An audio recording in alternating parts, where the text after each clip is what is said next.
NBA Straya, how are you going? How you going here? Right, you should be. What is it, Jim? Well, it's hump day, which basically means it's the end of the week, right? We don't do any work on Thursdays. Fridays, you don't even work at all.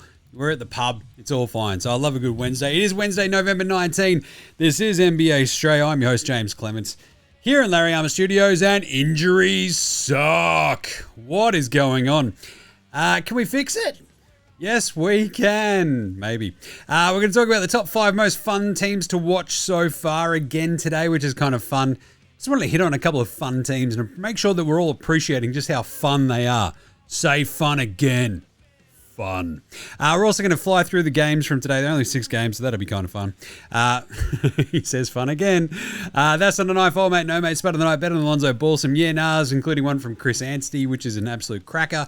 Unpopular opinion of the day. Outback Takehouse, the Aussie Player Watch, and a combination Andrew Gay's Great Mum Reward and a Shane Hill Shooter's Shoot. So, pretty fun stuff. He said fun. Let's do it. It's a fun show today. Let's go. Episode 1321 of NBA Straya. Let's go!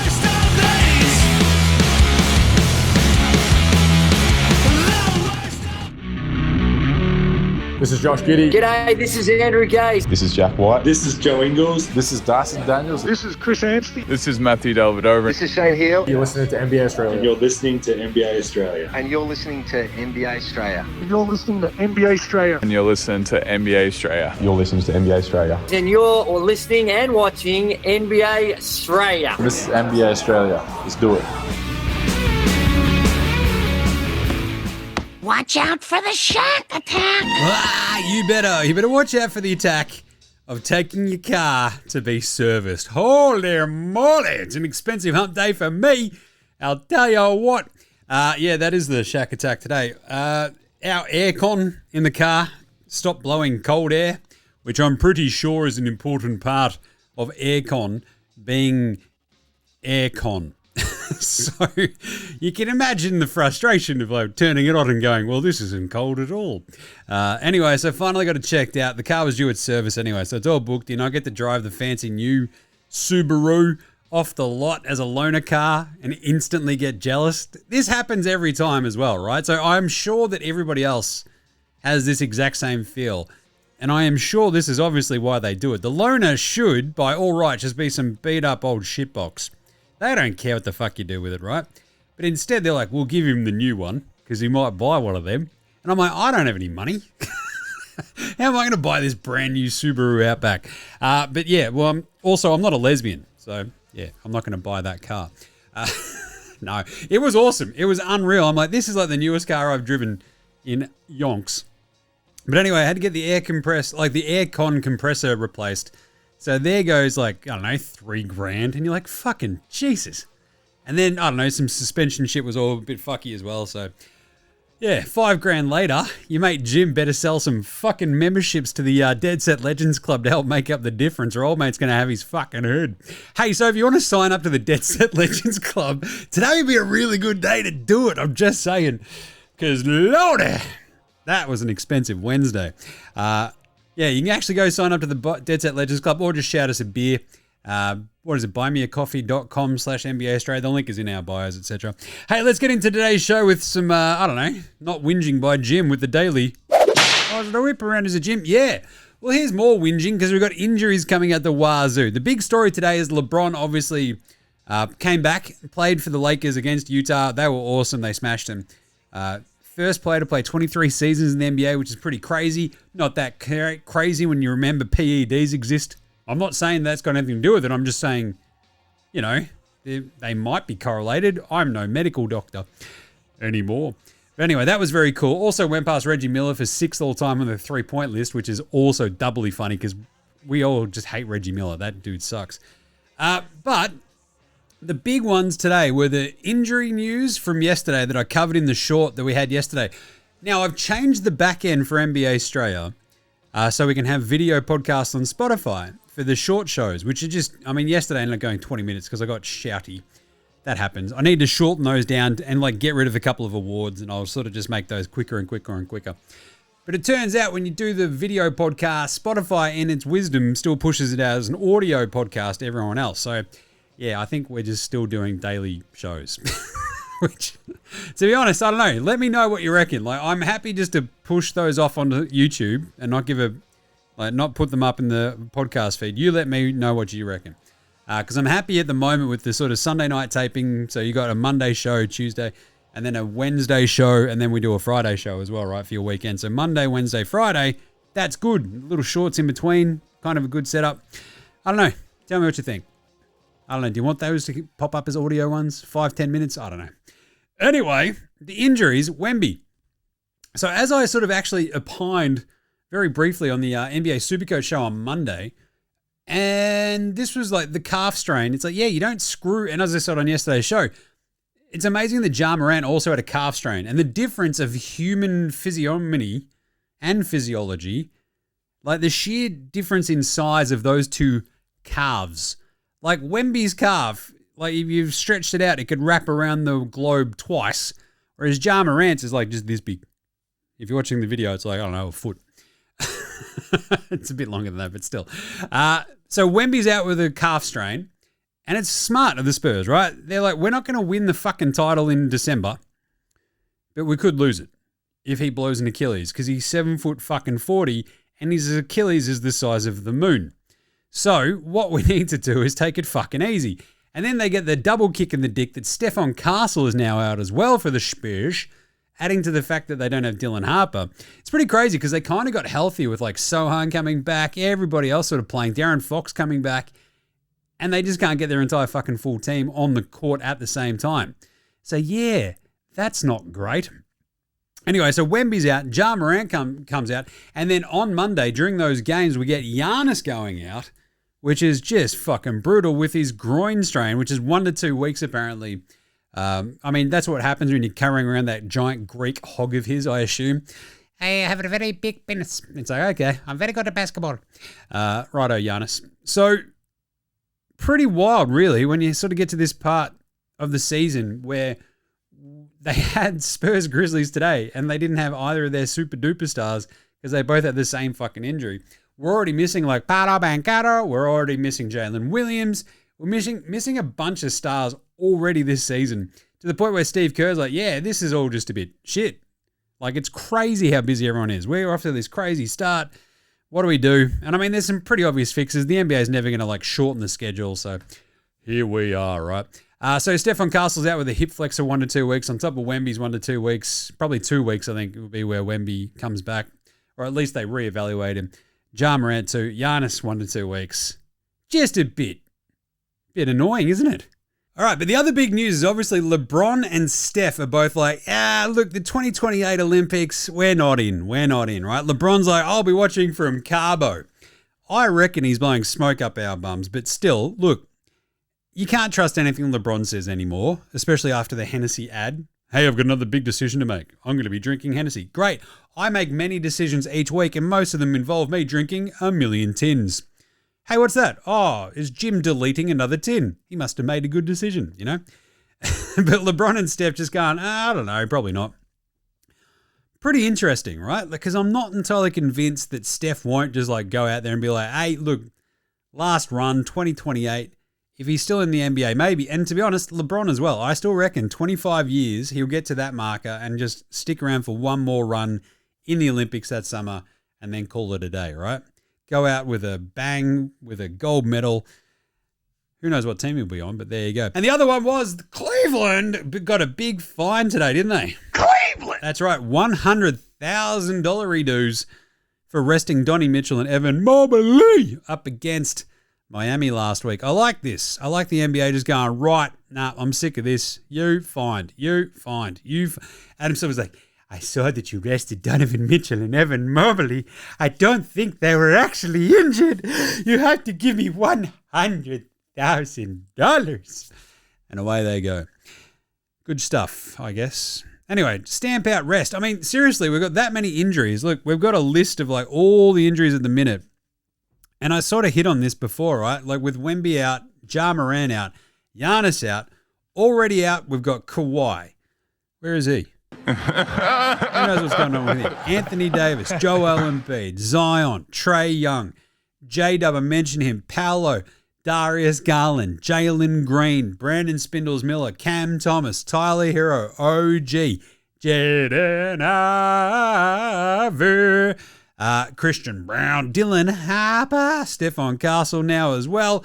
Naismith hurt his knee the other day. Brad Beal's done for the season. Jordan Poole's out injured. Keegan Murray's not playing. Walker Kessler's done for the season. Obviously, we don't have Jason Tatum. Tyrese Halliburton. No Kyrie. No Dame. No Fred VanVleet. No DeJounte.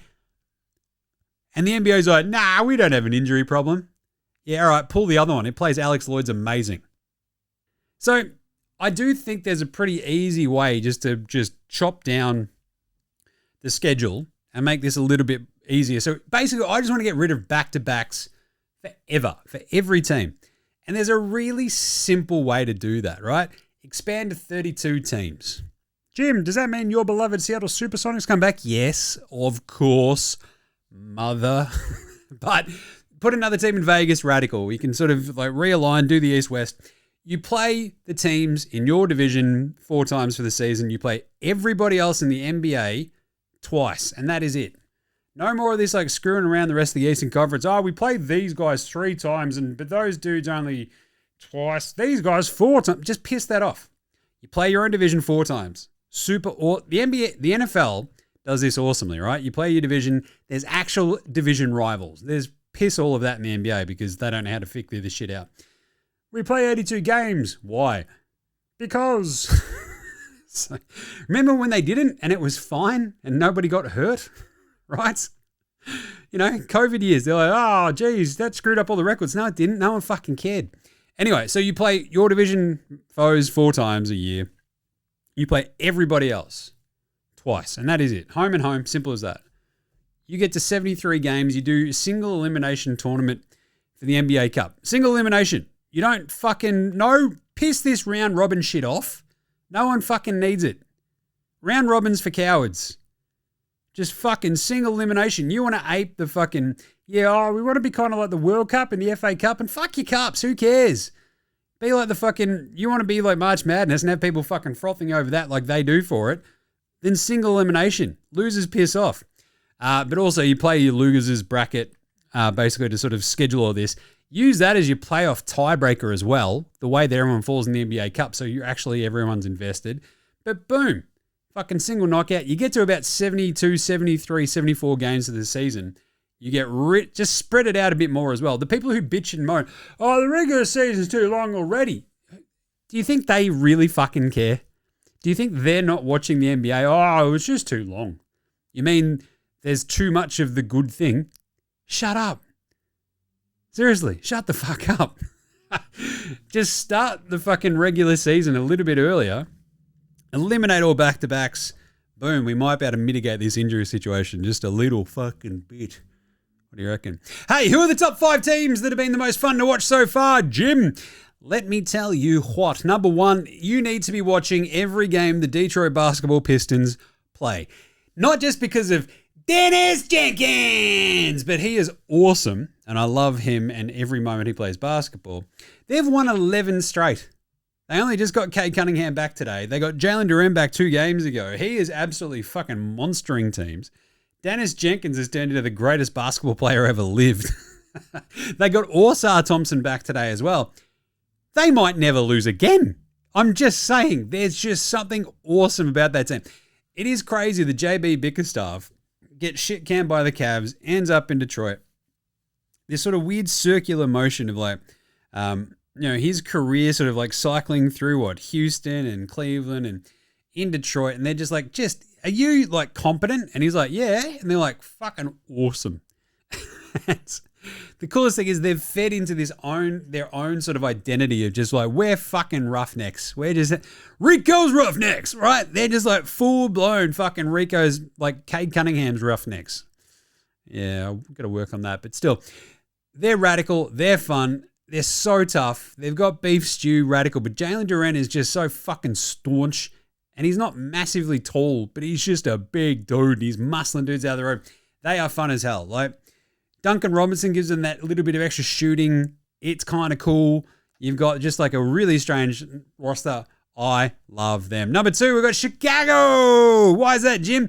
Giddy up, because they're awesome. The caveat is, of course, when Giddy is playing, because they sucked so much when Giddy wasn't playing. It was just abysmal. Then he comes back. Boom, they're beating Denver on the second night of a back-to-back after a double overtime game. What the hell is going on here? But the thing is, all of their games are just bonkers. Like, just crazy shit happens. Vooch will be hitting like a massive go-ahead game winner or like a fucking stretch out the lead when we desperately need a big bucket. Giddy be driving to the cup. Kobe White's back now. They're just fucking fun as. Buzelis is like filling the lane. There's just a little bit of chaos in everything they do. And when you've got the mop top Mamba just like fucking just orchestrating this chaos, it's beautiful. It's a symphony that could rival anything Powderfinger ever fucking wrote. The Lakers are number 3. But Jim, you hate the Lakers. I mean, The Lakers are fun to watch. Because Luke is just chaos. Reeves is unreal. I've always loved Rui Hachimura because he's just a lunatic and just, you see him do something good and you're like, oh, get him. I'm proud of you, pal. And he's like, I'm a grown man. But LeBron comes back and I'm like, this might just screw up their vibes a bunch. But by the same token, he's LeBron James. There's just so much going on in this team. They drop 140 in LeBron's return today, which was awesome. They are just, look, it's like, it is cocaine basketball, right? It makes sense because they are the Snowtime Lakers. That just all makes sense. But anyway, they're weird. They're fun. They are number 3. All right, number 4, we've got the Charlotte Hornets. That's right. They stink. They're not very good, but wow. So if the Lakers are like basketball cocaine, the Snowtime Lakers, that's what we're talking about here. Charlotte are kind of like trucker speed, right? You don't know really what you're going to get. When you do, it can come on like a freight train and suddenly you can't feel your hands. Your heart is just doing weird things. You might have to go to the hospital. It's just, again, this is another caveat. It comes with LaMelo because they're just going to do crazy stuff. Kalkbrenner will get dunked on and have a dunk blocked and lose you the game. It's just chaos. It's awesome. They're just like in all of these games. It's just all happening all the time. Charlotte are fun. They're not good, but they are fun. And finally, I'm just throwing around either the Denver Nuggets or the Blazers. Which one? Because the Blazers wearing their uniforms today got their heads kicked in, right? By Phoenix. It just wasn't very good at all. But there's just like something there, right? Shaden Sharp, Denny, Ute Muster. The entire vibe of them is just a little bit of chaos ball with a little bit of polish, but not too much, right? You still got Jeremy Grant doing Jeremy Grant stuff. Drew Holiday when he's around. Like, the Shaden Sharp Denny vibe is just very fun. It's just a little bit of chaos, a little bit of polish, but not too much. But Denver is kind of taking that to like another degree, where it's just like whirring death machine, right? Jokic is going off his head, doing stuff we've never seen before. They're just silly. Jamal Murray kind of looks healthy at the moment. Aaron Gordon's kind of good. To be honest, he's looking better than he ever has. They're just kind of like, when you sit down and watch a Nuggets game, it's just fun. It's just kind of fun, right? So I like that. I'll probably have Denver 5, then Blazers 6. With all due respect, Oklahoma City, they're not that much fun to watch, right? Oh, you don't understand the pureness of the basketball. No, I understand the pureness just fine. Isaiah Hartenstein, Chet Holmgren doing their giant big white dude things. SGA, there's just not, I think, there's like a kind of joy in the Lakers at the moment, right? Where they're just like Rui's giving Austin crap, Austin's giving Luka crap, Luka's giving Austin crap, and everyone ignores LeBron. That's kind of fun. OKC, they're all just so tight, so chummy. They don't care. They're just mowing down teams. SGA's never playing in a fourth quarter. They've got all these anonymous bench dudes who just come in and just smoke everybody. And you're like, well, okay. They came out and like curb stomped the Pelicans. They're up 20 and it was like 5 minutes into the game. And you're like, well, I don't need to watch this one for a while. Like, that's just actually not that fun. Like, dominance is good, but dominance when no one actually kind of cares about your team is a bit strange. And I yelled about this the other day. OKC aren't like your typical defending champion where everybody goes, oh, we've got to beat them. The target's on their back. No one seems to care, right? No one's getting, oh, geez, I've got to make sure I go see OKC when they're in town. It's kind of like, oh, they're really good, aren't they? It's still not quite to the, especially like you think about the 15 Warriors and how that sort of snowballed. And then they lost in 16. That's kind of weird. And then KD went and glommed on because he's a coward. And they became unbeatable. But OKC, there's not a giant amount of fun when you watch them. You're just like you just almost rendered speechless. You're not giddy with delight at just you need like some just shitness to it as well, right? That's kind of the fun thing. Denver, Jokic will just try something and it'll go wrong. OKC are just clinical ass kickers. It's like, I'll probably grow into liking more of them this year. Like, it's been awesome watching AJ Mitchell and stuff be very, very good. But, I mean, I'd probably even rate Boston ahead of them, right? Because Boston, there's a bit of shitness to them, right? They're kind of a bit shit at times. It's Peyton Pritchard launching a million threes. Derek White, sometimes he's good, sometimes he's not. Jaylen Brown's hair's rubbing off on everybody. Like, there's just some weird shit going on. OKC, they're just like, fucking if ChatGPT came up with the world's best basketball, right? Zero fucking soul for the minute. They will earn that soul, though, I think. Honorable mentions, got to go to Toronto almost because of their bench, but they do get fucking knocked for having that dipshit Brandon Ingram on their team.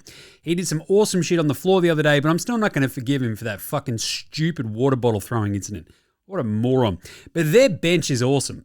Like, the bench is psycho. It's like the second best bench in the league behind OKC at the moment. They're rad. They're crazy. They're kind of good, kind of fun. Toronto, their games are a little bit chaos. And when you throw in that awesome floor with the dinosaur in the middle of it, the raptor, the purple one, it's great. Kind of here for it. Toronto just miss out on my top 5. I'll probably have them 7. Right, let's do some very, very, very quick game wraps from today. The Warriors lose in Orlando, who are kind of pulling it together. 121-113. They still can't hit a 3. Steph and Jimmy Butler did a bit. No one else did shit. That's a problem for the Warriors. The Celtics smashed the Nets 113-99. Took a bit. Didn't really sort of pull away until late, but they did because they're much better than this shithouse Brooklyn team. They're 2-12 now, Brooklyn. It's just 8-7 the Celtics.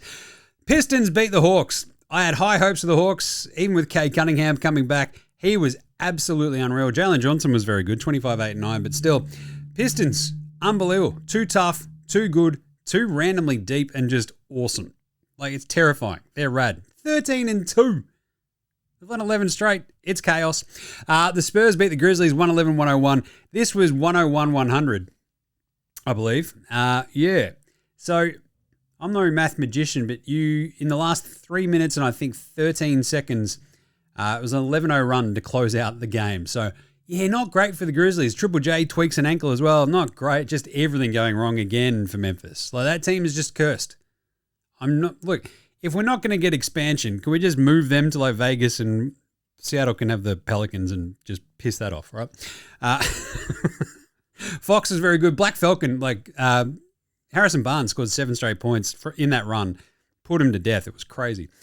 Utah got smashed by the Lakers eventually, but they were leading this game for a big chunk of it. Keontae George had 23 in the first half, 22 for Lowry. It was really fun. And then the Lakers sort of just remembered they had LeBron. Remember that Luka's like the second best player in the planet, and they were really good. Luka had 37 and 10 and was just chill as. Like, it was crazy. Snowtime Lakers, unbeatable. 11-4 now the Lakers. Jazz, 5-9. Put up a good fight, but just they got smoked in that second half. They end up losing 140-126. And the Suns absolutely smash-em-arated the Blazers. This was a disappointing one for me for watching Portland. 127-110. Could not stop them in the second half at all. Booker was really just super solid. Sharp was awesome at 29, but the Suns they're 9-6. Like, they're just playing really well together. I don't know. It's hard to explain, but you watch them and you're like, these dudes just kind of hit their shots. They kind of just do what they're meant to do. They dropped 35 out of the gate and they led only by 3 at the half and then just kind of kept going at the exact same rate, whereas Blazers dropped off a bit and you're like, oh, that's a problem. Blazers 6-8, Suns 9-6, but I don't know. Still didn't make my fun rankings. All right. Who's the NBA Straya Pro Performance of the Night, Jim? Well, I'll tell you. I'll tell you who it was. That's not a knife. That's a knife. Well, Cade Cunningham came back and went Cade Cunningham. That was really, really good. He had 25, 6 and 10, crushed it. Lowry ends up with 31, 5 and 2. Yeah, Keontae George, 34, 4 and 8. He's been really, really good. The efficiency, when it kicks in for Keontae, he's unreal. And then he just has the game where he goes 3 of 13 and breaks your heart. But Luka, 37, 5 and 10 with 4 steals. You're taking the piss, mate. Shot 11 of 22, only 2 of 10 from 3. Not quite good enough, but that was unreal. With honourable mentions, 29 for Shaden Sharp and for JB. But also 26 and 5 for Austin Reeves. Absolutely gnarly gear. Good stuff there. What about Spud of the night? Spud, Spud, Spud, Spud, Spud, Spud, Spud, Spud, Spud, Spud, Spud, it is Spud of the night. Oh, Spud of the night. We had a few of them. Nick Claxton was the worst one. 1 of 9 today from the floor. It's like, Nick Claxton, you're 7 foot. Well, basically thereabouts. How do you miss 8 shots? And he was like, well, Jim, just watch. It wasn't great. He was just... Brooklyn, he has these moments where he looks unstoppable, and then he has games like this, and you're like, Jesus. Bryce Sensabaugh goes 1 of 6. Tumani Kamara goes 2 of 10. And our man Jock goes 2 of 9. But I would very much like to thank our good friend Devin Vassell. Because what did he do, Jim? What did he do? He went and shot. Oh, there it is. Yeah. Chill. Woo! He shot 311. You beauty. Thank you very much, Devin Vassell. Who was Old Mate No Mates today? Old mate, no mates. Old mate, no mates. Old mate, no Old mate, no mates. Old mate, no mates. Old mate, no mates. Old mate, no mates. Who's got no mates today? That would be Patrick Beverley. Geez, Jimmy didn't mention this at the top. Yeah, because everyone just hates him already. And now he's been arrested at his mum's home in Texas for a felony assault charge on his little sister. Now, this was because she was at home alone as a 15-year-old. He was like, she just turned 15 with an 18-year-old dude. He's flipped out, grabbed her neck, punched her, something, allegedly. There's just a lot going on in this story. It doesn't seem good. And if it was anybody but Pat Beverley, right? This is the thing. When you're kind of a dickhole to everybody, and then you do something bad, everyone's kind of like, well, I already thought he was a dickhole, and here we are. So yeah, if you thought that he sucked, and he does something like this, allegedly, you go, well, that guy probably did it because he sucks. I don't know if he did, but still, he's old mate, no mates, that's for sure. How about pantsing of the night? Ooh, we had a couple of good pantsings. My favourite was probably the bit where Pods had his shot deleted by Jalen Suggs.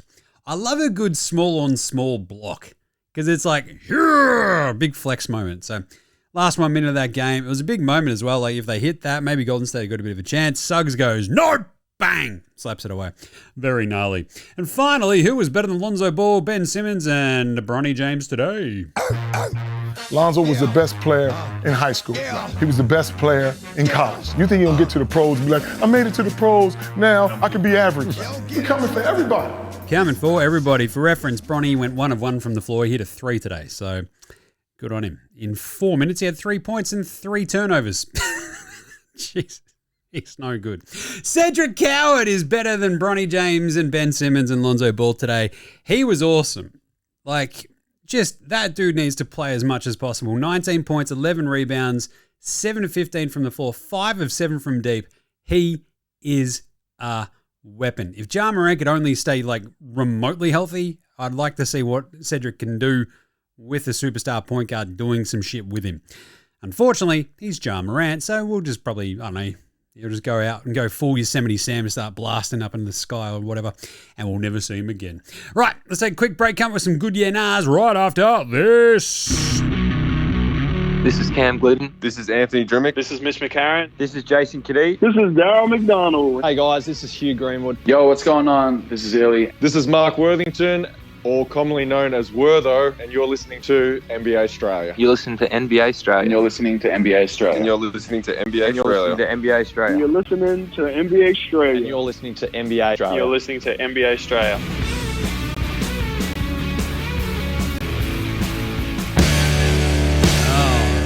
let's do it. Some Yeah Nahs brought to you by you. That's right, you can support the show by buying us a coffee or buying us a beer. Be very much appreciated. Go check out the Buy Me a Coffee link, which is in our social links, in our bio, all that sort of stuff. It's just buymeacoffee.com/NBA Straya.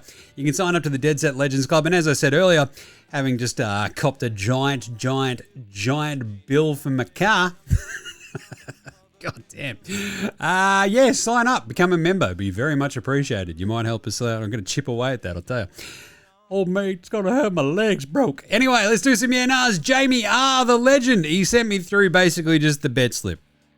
He's like, Jim, what do you reckon about this? And I'm like, you know what? I don't mind it for $647.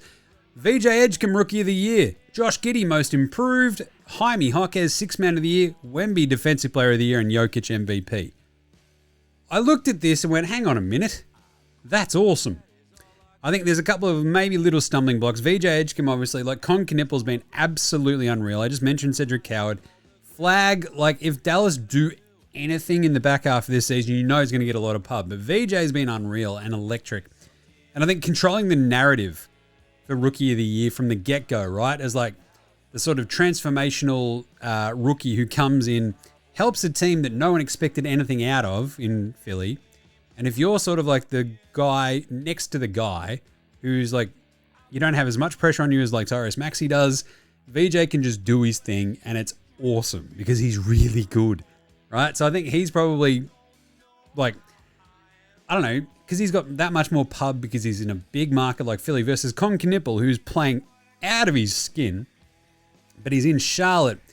And people are going to take a long time to realize, hang on a second, Charlotte, as I said, they're trucker speed, right?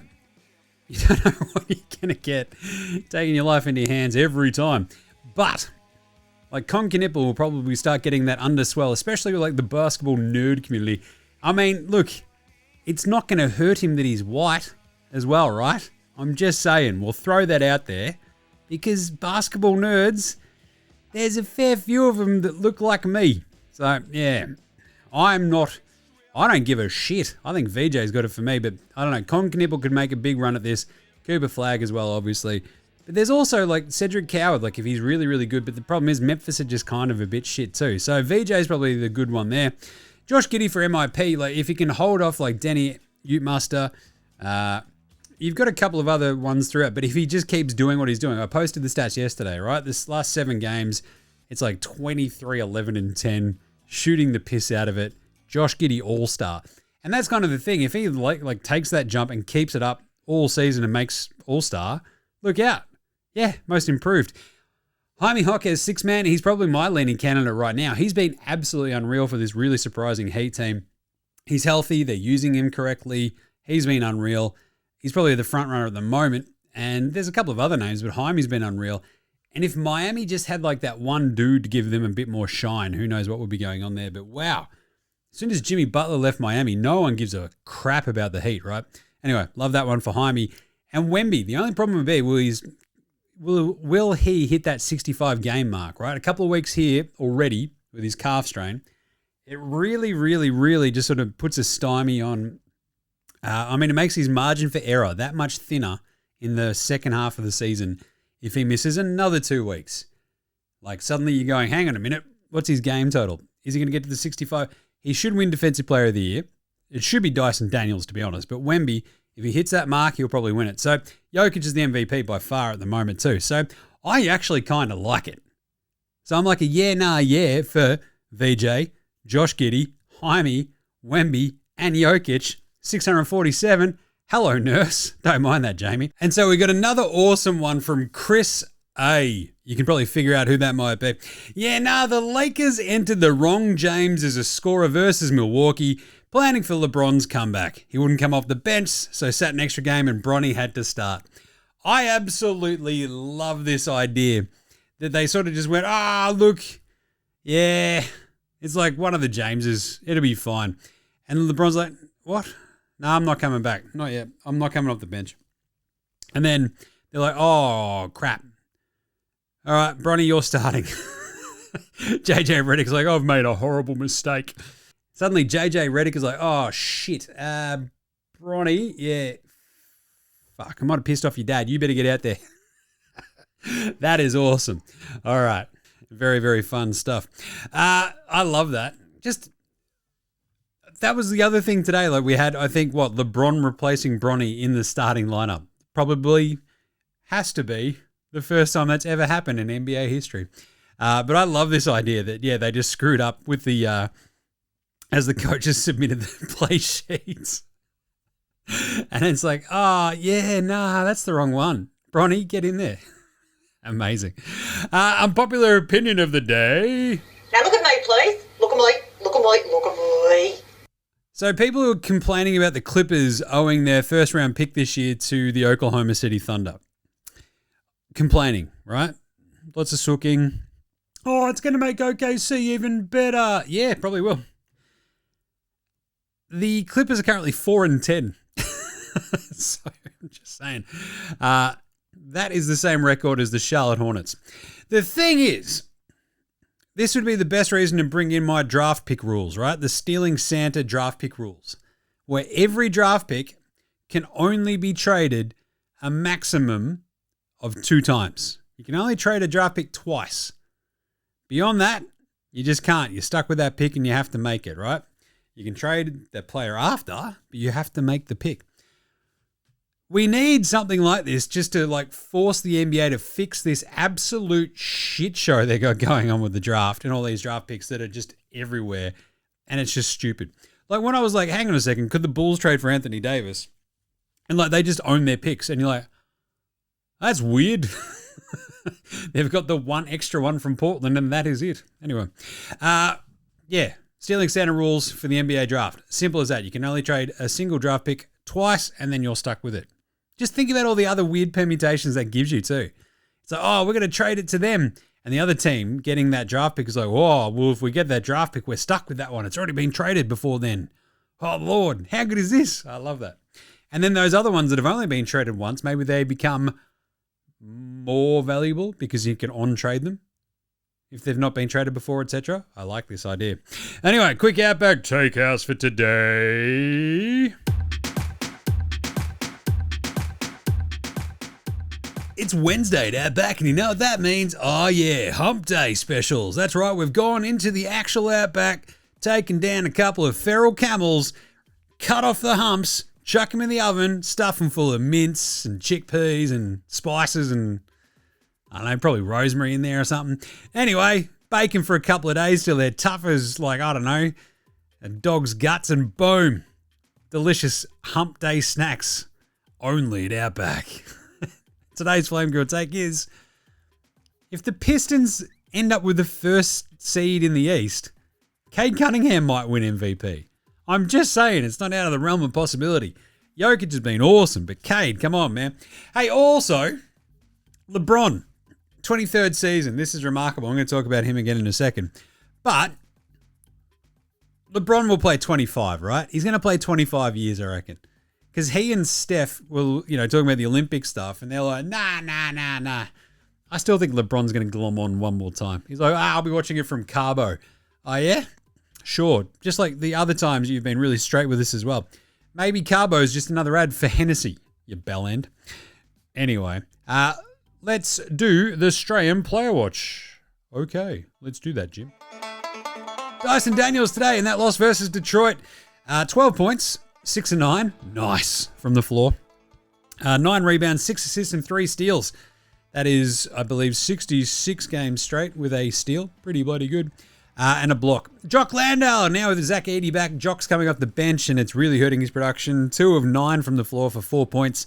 0 of 2 from downtown. 0 of 3 at the free throw line, which is a bit of a kick in the guts. 7 rebounds, 2 assists, a steal, and a block as well, though. Not bad across the board.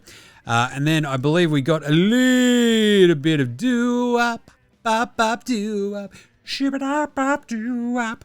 For the Portland Trailblazers, he played, 10 minutes in the end, 3 points, 1 or 2, both of which were threes. And that was the extent of his stats apart from a foul. So there you go. Still no Aussie Matty T. He's out with a torn UCL in his thumb. There you go. All right, how about we do that Andrew Gay's Grey Mamba Award combination Shane Hill shoot your shot, light 'em up awards. Pretty easy to guess who this one's for. It's the first annual Andrew Gay's Grey Mamba. Standing achievement here. He threw it down. Are you healed? Are you healed? Praise the Lord, I'm healed. Praise the Lord, for I'm healed. It is the Shane Heal Shooters shoot. Shoot Your Shot, Light 'em Up Award. Still love that drop. Just the best. LeBron James is pretty good. 23 years, first time that's ever happened. 25 would be more impressive just because I like that very clear-cut off. He played for a quarter of a century in the NBA. Like, I reckon he should get there. He also went past, and like that's like the extreme excellence. Was he ranked first in first points, field goals, just about everything under the sun. And he also went past Reggie Miller for 6th all-time in most threes made, which I loved as well because I hate Reggie Miller more than I hate LeBron. 40-year-old LeBron just comes out and goes, check this out. Bang, 3 on your head. Goes past Reg. So he's now behind Steph, Fat Man Who, Ballet Clan, James Harden, Ray Allen. Just don't check his Twitter. Dame Lillard, Klay Thompson, now LeBron ahead of Reggie Miller as well. Pretty bloody good, if you ask me. All right, how about a bit of a Patty Mills game day baller, game day Twitter check-in? If we go to his Insta at least, let's do it. See what Patty's been up to. Patty. What do we got, Patty? Give us the good stuff. All right, we have Patty Mills' new story. Only elite shooters can do this. He's shooting a lot of, corner of the backboard. I did that the other day at Chris Anstey's pub from behind the backboard. Went full Larry Bird. We went out to Hotel Trentham on the weekend. It was absolutely awesome. Took the whole fam out there, met my my folks, a couple of my brothers out there. Had a great time. Food was awesome. Just non-stop. Go check it out. What are you doing? Anyway, so Patty's now just posting advanced shooting drills on Instagram. They're doing well. He's getting views, I'll tell you that much. Nice one. All right, how about a bit of a pick and preview for tomorrow's games? Let's do that. Game previews. Thanks, Inadvertent Bane. Not a problem, Jim. How's it all going? I'd be better if I didn't have a giant bill for my car service. I'm like, I could just buy another car for that much. Just get myself a shitbox. Anyway, you can find all of our picks over at Dabble. We had a bit of a rough one today. What was it, 2 of 6? Oof. Anyway, you can find all of our picks and vibes over at Dabble every single day. Use that code NBA Straya. You can sign up using the link in our show description or in the links in our bios as well, if that's your thing. Appreciate you. Check it out. Same gamers, multis every day. Boom. If that's your thing. NBA Straya, that's the code. Off you go. Tomorrow we've got Houston at Cleveland. It's a really interesting game. Houston's length probably is a little bit too good for Cleveland, but Cleveland at home, I don't know. Houston sort of still feel like the sleeping giant at the moment, don't they? They're just sneakily just hanging out, being really good, being a little bit scary. And then sort of, people sort of tend to forget about them a little bit.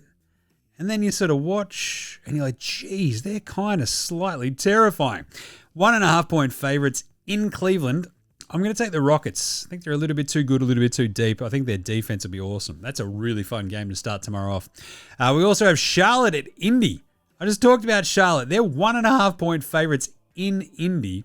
At some point, Indy's going to turn the corner, and it feels like this might be one of them, right? Charlotte's defense is all over the shop, but I feel like Charlotte are good. Like, as I said before, they're not good at basketball, but they're good, I don't know, thematically, where they've got some dudes who can do some things, and when it actually coalesces, it's radical, and they can win. They don't do it very often. I think Indy need to get a win, just because it is getting real ugly at the moment, right? This Indy team is just sitting there going, what are we doing? We've got Andy Nemhard, we've got Siakam. We're 1-13 in the bottom of the East. Like, I think they'll try to get a couple of, like, just pride wins and then just pack her up in full tank. But I'll take Indy plus 1.5 tomorrow. Toronto go to Philly. This is a really fun one too. This is a 0.5 point line. The Raptors are 0.5 point favorites in Philly. Philly were pretty bloody good the other day. I might take Philly at home, plus a half point. Ooh, actually, maybe Toronto. No, I might go Toronto. I think their size might be a little bit of a problem for Philly without Embiid. Oh, but Paul George, yeah, he might sink them. Like, I don't like Paul George on this team at all. I'm taking Toronto. Golden State, Miami. The Warriors on a back-to-back 6.5-point underdogs. After being underdogs doing the Floridia run, playing Orlando today, back-to-back, they go to Miami. 6.5. Oh, that is a rough one, isn't it? Golden State lose today. I'm going to take the plus 6.5 because it's going to be... Look, they could easily lose this one. I think they put up a fight. They might rest Steph and Jimmy, though. But Jimmy Butler in a bit of a revenge against his old team. If he plays, what do you reckon? If he plays, if Steph plays, I'll take Golden State plus 6.5. If they don't, I'll probably swing it over to Miami. Sacramento versus the Oklahoma City Thunder. They are 18.5-point underdogs. Sabonis is, I think already been ruled out for this. I'm going to still take the 18.5 just because it's so many points. Sacramento suck. OKC are awesome. I'll take the 18.5. Hold my nose. Just keep it within 17, Sacramento. Can ya? Probably not, but geez. The Kings are just, they are, as I said the other day, they are the only team that has the magic record. Oh, yeah! Kings at 3-11. Chill! Let's go. And they have a horrible point differential, minus 11.5. They lose to the Spurs by 13. They lose to the Wolves by 14. Okay, so 18.5 is probably just a little bit much. They did lose to the Hawks by 33. I reckon Doug Christie might be the next coach fired. If they get blown out by 20 plus in this one, he might be gone, right? Vivek is oh man, I've made a horrible mistake again in a surprise twist. Washington go to Minnesota. That is probably more of an ass kicking. Minus 15.5 favorites are the Wolves. I'll take that actually. They are absolutely smash my rating teams of late, so I would not put it past them to put up 144 points at home against Washington and really smoke them.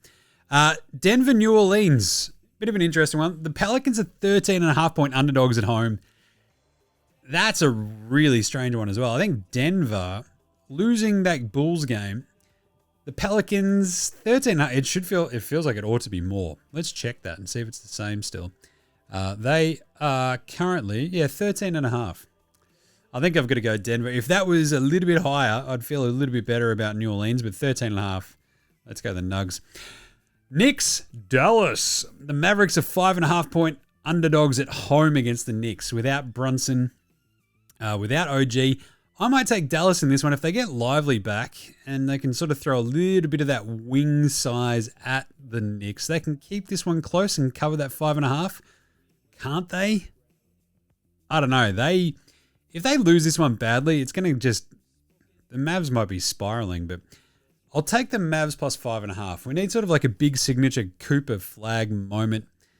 The Knicks looked pretty ragged the other day. They're still good. They've still got good dudes. Cat's awesome. That was a tough loss of Miami, though. So I'll take the Mavs plus 5.5 in a close one.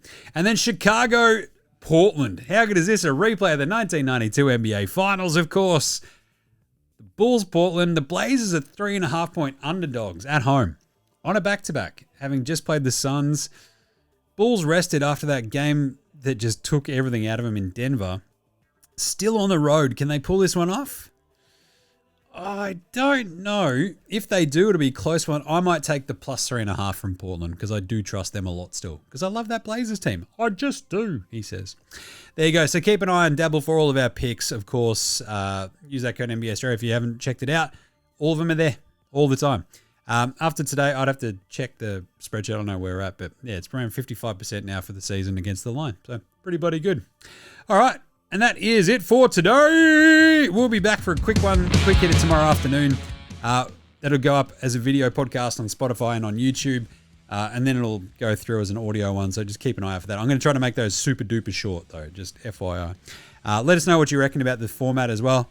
Any and all feedback is always appreciated here at NBA Australia. We are super inclusive about all that sort of stuff. Just tell me what you reckon I should be doing. I'm happy to take it on board. I'm kind of good like that. Right, that's it though. Make sure you're following NBA Show on Twitter, Facey, IG, TikTok, and YouTube. Jump in the comments. Send through Nars as well for Friday's show. Go absolutely off your heads. Send them through as much as you can. Get around NFL Australia with myself as Gaz as well. We've got our big Week 11 wrap show, Week 12 preview show coming tomorrow morning as well. Rate, review, and start that show, this show, and of course Jim does Supercoach, wrapping up NBA and NFL Supercoach on that each week, Monday and Wednesdays. Top 1% in both NBA and NFL Supercoach. Big thumbs up there. So rate, review, star, comment, shoot us through your yeah-nahs, whatever you can do. Big thanks always go to From Oslo for the intro and outro song They Rule. So do House Hats, Joshua De Laurentiis, Fascinated Gold Mines, Ramshackle Army, Iowa Section, Green, and Dozers. Some great bands. Go, stream them, listen to them, go see them live if they're still playing. Support them on their streaming platform of choice. NBA Australia Sports Australian bands, so should you. All right, we're going to close out with a brand new, what do we have? We've got a Matisse's Art Rodeo. So that'll be fun. All right, we'll catch you tomorrow for a quick one, you dickheads, and a big one on Friday. It's NBA Australia saying, look after yourselves, would you? And later, hose on!